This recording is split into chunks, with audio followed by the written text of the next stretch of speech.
Hello, we're here, we're back.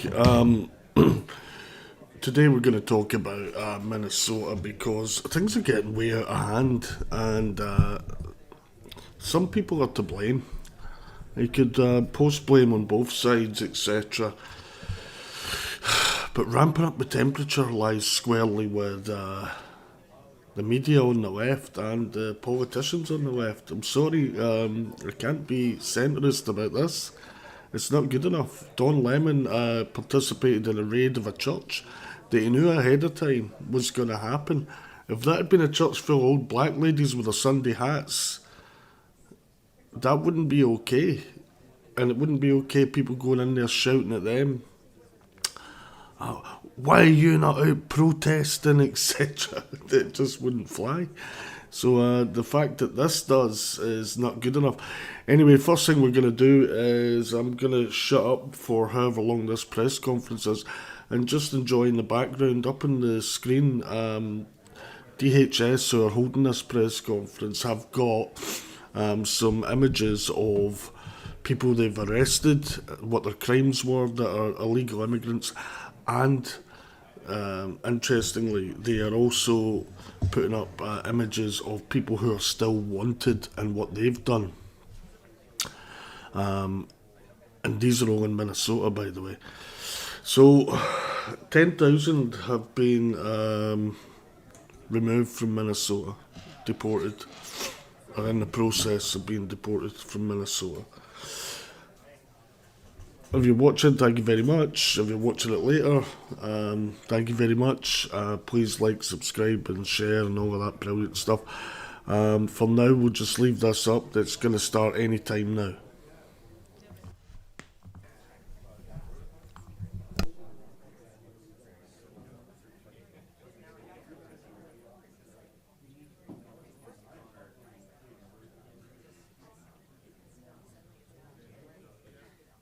For now, we'll just leave this up. That's going to start any time.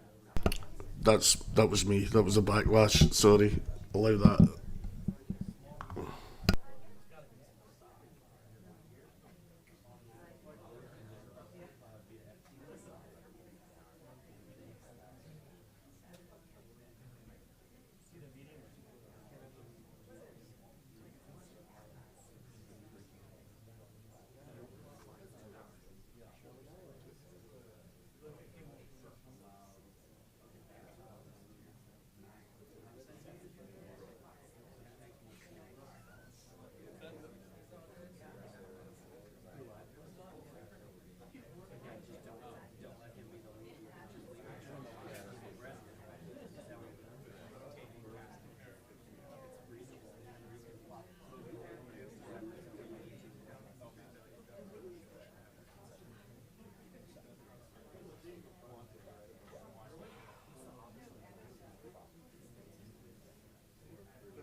Yeah, it should be there around 5. So, perfect. Thank you.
All right, good afternoon. My name is Greg Bovino.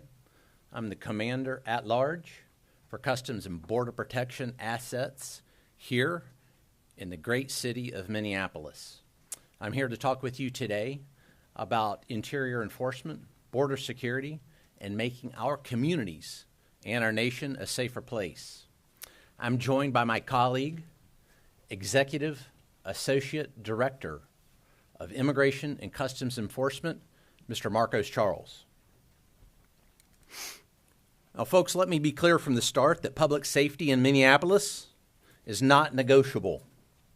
When violent criminals exploit gaps in enforcement, gaps at that state and local level most especially, federal law enforcement has a responsibility to act. That is why we are here, and that is what this operation is about. Our operations are lawful, they're targeted, and they're focused on individuals who pose a serious threat to this community. They are not random, and they are not political.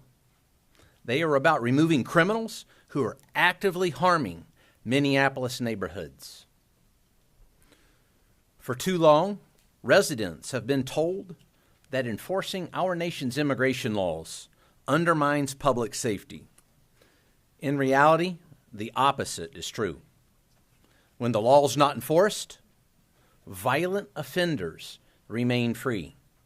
Criminal networks expand, and the community pays the price. Our neighbors, our citizens, our friends pay the price. Rather than confront that reality of which I've just spoken, leaders like Tim Walz or Mayor Frey have relied on heated rhetoric and accusations that distract from the facts. The facts are that federal agents are arresting murderers, rapists, child predators, cartel-connected criminals, and other individuals who pose a real danger to the people of Minneapolis. As these operations began and since, there have been constant attempts to interfere with lawful enforcement of our nation's Title VIII immigration laws here in Minneapolis. Officers have been violently and aggressively assaulted, objects have been thrown, and vehicles damaged.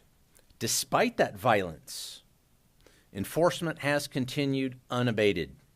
Our officers remain professional, focused, courteous, and committed to the mission. That mission, again, being Title VIII immigration enforcement. This effort reflects a coordinated federal approach. Agencies are working together under Title VIII authorities, agencies like the United States Border Patrol, Immigration and Customs Enforcement, and many other allied law enforcement agencies, FBI, DEA, ATF, and many others have came together under this operation, under this umbrella. We share intelligence and execute operations in a unified manner. That coordination is essential to effective enforcement and public safety. Since the start of this operation, we have arrested some of the most dangerous criminal offenders operating in Minnesota. In the entire state of Minnesota, we have arrested some of the most violent criminal offenders right here in this city. These are not minor violators or minor garden variety criminals. These are repeat offenders with serious criminal histories. Now, folks, before I came here today, I printed out a few individuals that I'd like to share with you. Individuals that were arrested since yesterday. These 3 individuals were arrested just since yesterday. Keep in mind now, these individuals were walking the streets of Minneapolis with impunity as of yesterday. We've got Hovai Kumaye, a criminal illegal alien from Laos, a registered sex offender convicted of sex offense against a child, including fondling and failure to register as a sex offender. This individual was walking the streets of Minneapolis just yesterday. This individual right here. It's very interesting that I haven't seen this individual or many others like him reported on very much by the local news media or the state news media. That's interesting. But wait, let's don't quit there. No, you can't. Let's continue here. We've got Samuel Aravelo Hernandez, a criminal illegal alien from Guatemala, charged with rape and lewd or lascivious acts with a minor. Now, think about that for just a second. Rape, and then on top of that, lewd and lascivious acts with a minor. This individual was walking the streets of Minneapolis with impunity just yesterday.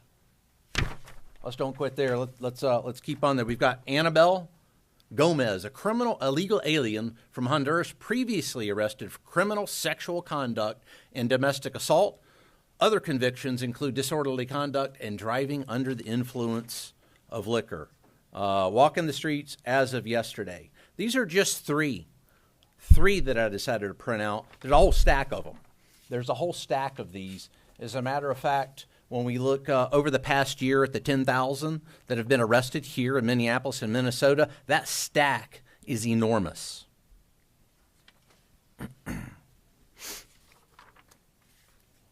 These are the kinds of individuals this operation focuses on.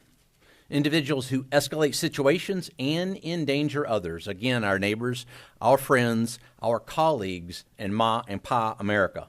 This is exactly why interior enforcement exists, to remove dangerous criminals from our communities, remove dangerous illegal alien criminals from our communities. It's also important, folks, to address a point that's often overlooked. Interior enforcement does not exist in isolation. It's not just about interior enforcement.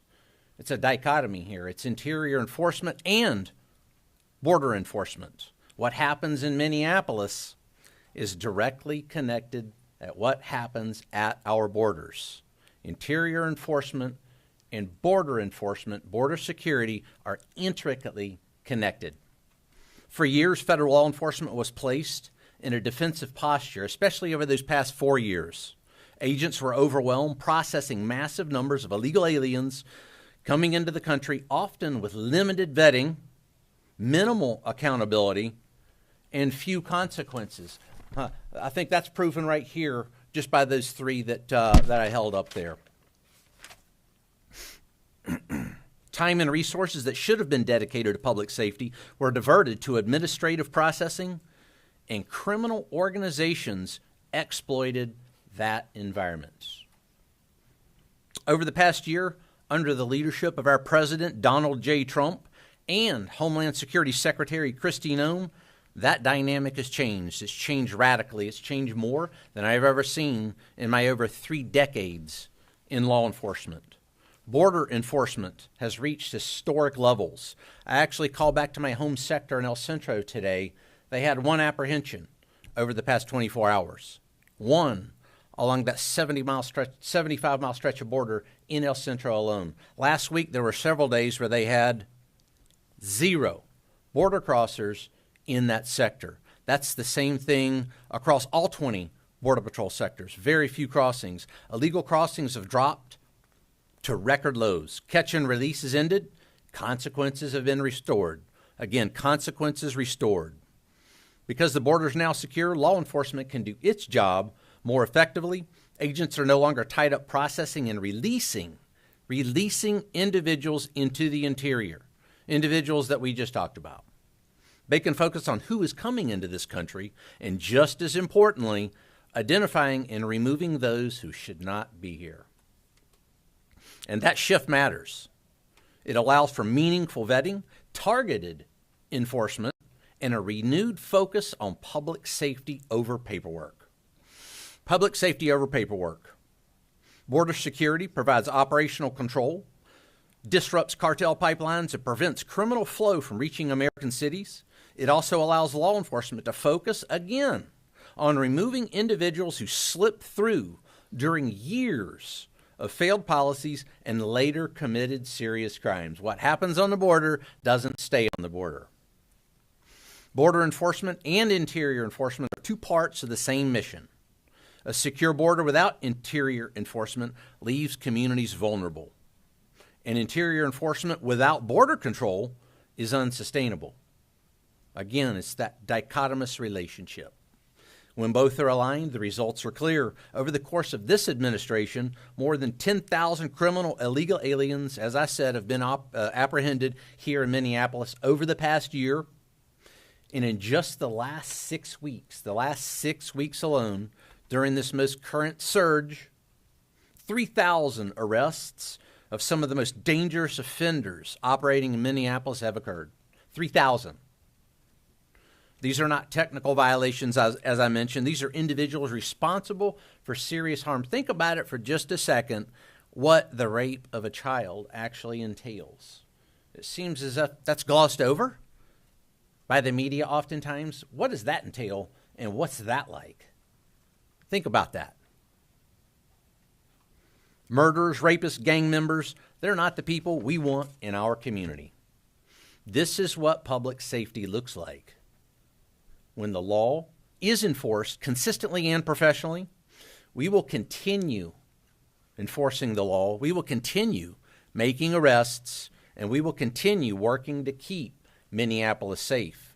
The mission continues at the border and in the interior, because that effective enforcement depends on both occurring at the same time. Let's make America safe again. Honor first. Thank you. Sir. Thank you. Thank you, Greg. Good afternoon. My name is Marcos Charles. As Greg introduced, I am the Executive Associate Director for ICE Enforcement Removal Operations. Thank you for joining us. We announced the current status of Operation Metro Surge. As you know, the Department of Homeland Security has arrested over 10,000 illegal aliens in Minnesota since President Trump took office. Over the weekend and through yesterday's holiday, ICE arrested 113 illegal aliens in Minnesota.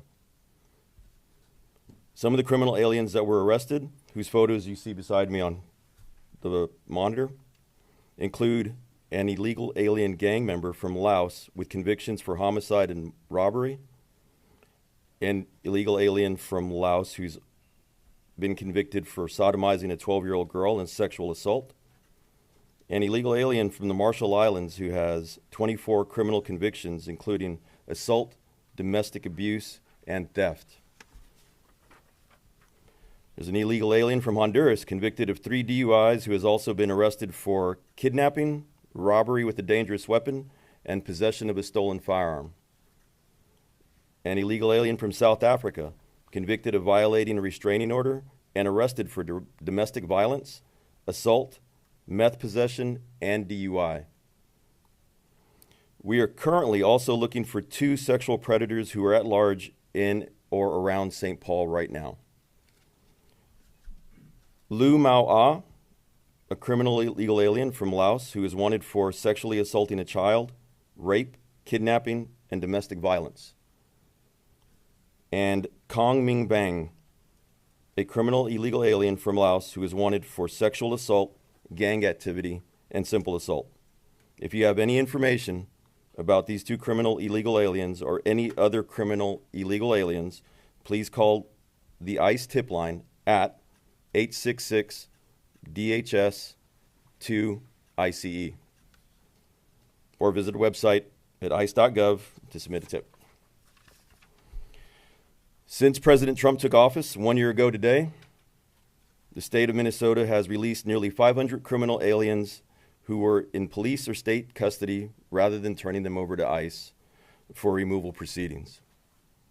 Many of these criminals already have a final order of removal, which means an immigration judge has determined that they have no legal basis to remain in the United States. ICE currently has more than 1,360 immigration detainers on illegal aliens in Minnesota jails and prisons, and we are calling on Governor Walz and Mayor Frey to turn these criminal illegal aliens directly over to ICE to keep Minnesota residents in our community safe. If local officials, including those in the Twin Cities, don't want ICE to arrest criminal aliens that are at large in their communities, the best solution is to turn them over to us in a safe, controlled setting like a jail or prison, instead of releasing them back onto the street to victimize our neighborhoods, where your children go to school, where your parents live, and where you worship, shop, and spend time with your loved ones. The holiday weekend's arrests reflect ICE's commitment to public safety and responsible enforcement. When criminal illegal aliens threaten the Twin Cities or any other city in America, we act decisively to remove them from the community in a controlled and lawful manner. Our goal is simple. We're here to protect the American communities from people like the ones you see here on the monitor. Thank you.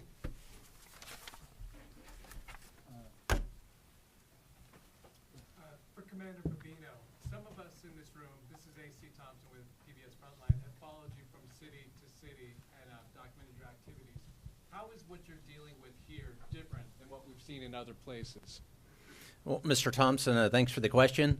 We've been in many cities, as you know. We've been in Los Angeles, Chicago, Charlotte, New Orleans, and now, obviously, Minneapolis. So what we've seen that's a bit different here is the organization of some of the groups. The groups are a bit better organized. They've got some excellent communications, and that coupled with a very poor response from the mayor and the governor, those two things coupled together make that a difficult operating environment at times. And the reason I say that is I just came from Operation Catahoula Crunch there in Louisiana, in which state and locals, including the governor, the mayors, the police chief, worked in close concert for us to do what my colleague here, Marcos Charles, said, and that's remove violent offenders, bad people and bad things from the streets. And in doing that, I had one act of violence against Border Patrol, one notable act of violence against Border Patrol in a month. Here, I've lost count. I've already lost count of how many. I believe we had a vehicle ramming today. We had one yesterday in which two illegal aliens decided that it would be a good idea to ram Border Patrol agents and then take off. And in doing so, they hit a civilian vehicle as well. Those two were apprehended. So it's that collusion and corruption between elected officials and these anarchists that are intent on creating violence for law enforcement. You know, I see a lot of this that mirrors what happened in 2020 right here in this city when they decided to try to burn the city down. It's that same type of rhetoric, that same type of support by those elected officials. So that's very different than what I just witnessed in Louisiana, the place that I just came from. Mayor Babino, question for you. Will, I'm with Waterhawk. It's hard to get coffee in the Twin Cities without seeing signs of ICE can't enter, but everyone else can, or restaurants or supermarkets. Based on everything you shared today, what is your message to these businesses, these organizations that are obviously trying to push out ICE and your operation? Sure. And this goes to anyone, not just those businesses and organizations.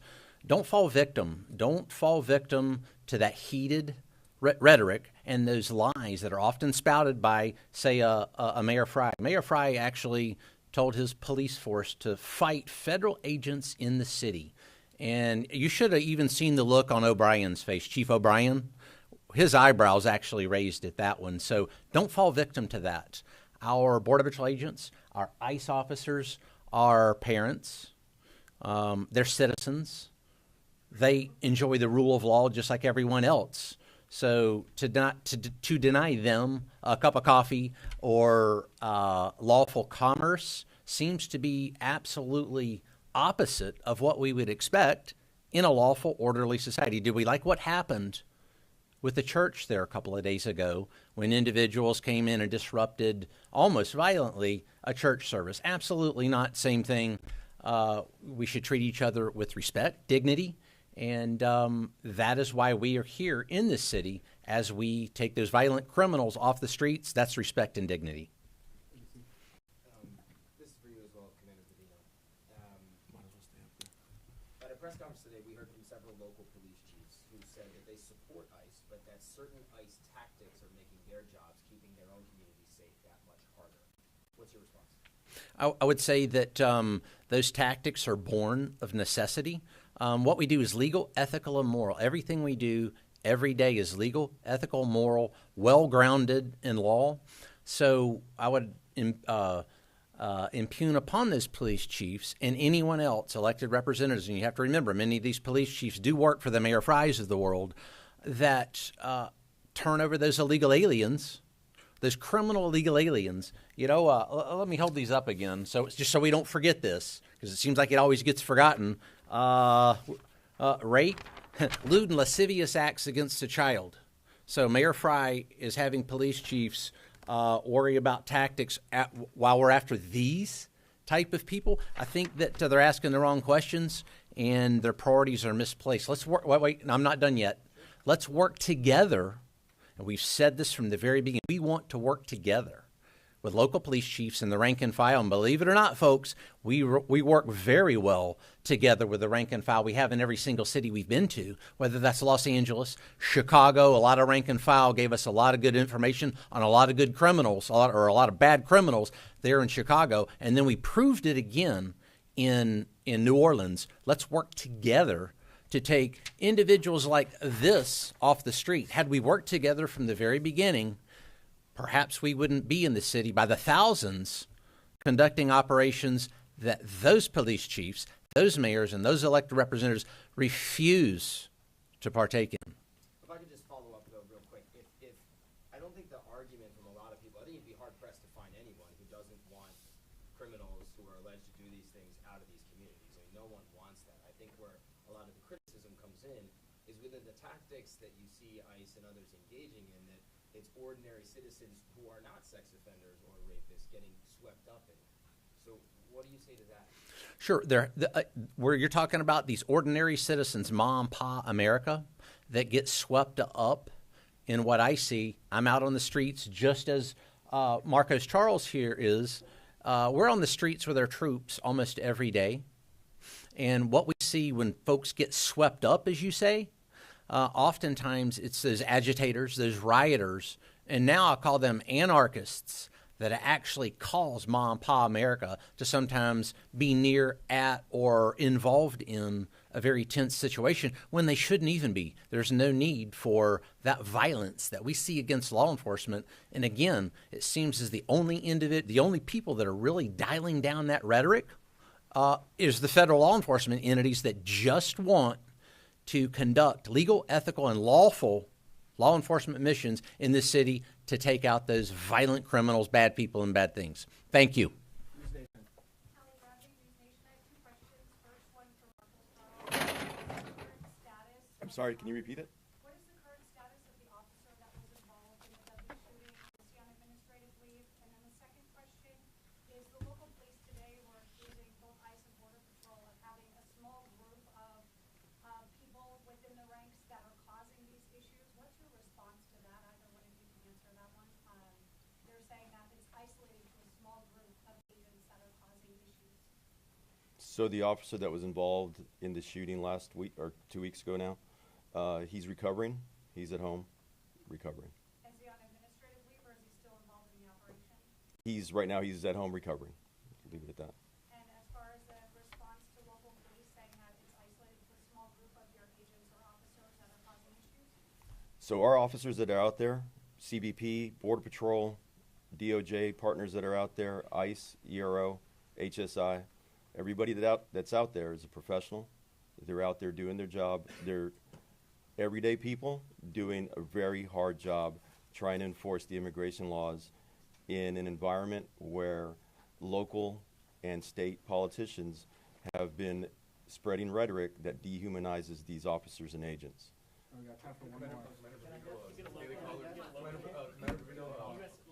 Commander Bambino, according to the Daily Caller, earlier today, Brooklyn Park police chief says that his department is receiving endless of calls from American citizens saying that their civil rights are being violated by federal agents. And the police chief also went on to say that some of his off-duty officers are also being asked for their immigration status, and one officer was boxing. That's according to the police chief. I just wanted if you had a response for the Brooklyn Park police chief. Sure. Again, our Border Patrol agents, ICE officers, and those allied federal law enforcement agencies are out there conducting Title VIII immigration, the Title VIII immigration mission. And I'll tell you, when you have a mayor and a police chief, O'Hara, that say call 911 when ICE or Border Patrol's in the neighborhood, and then they wonder why the 911 system is overwhelmed with superfluous calls superfluous calls for assistance when that is not true.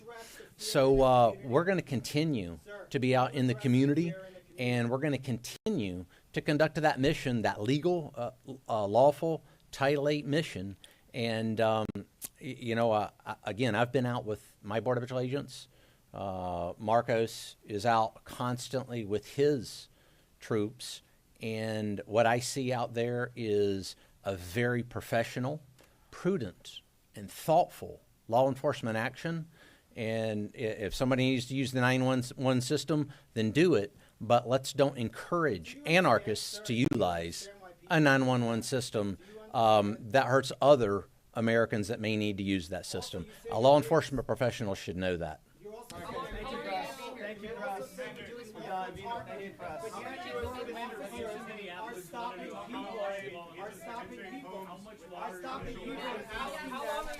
Thank you.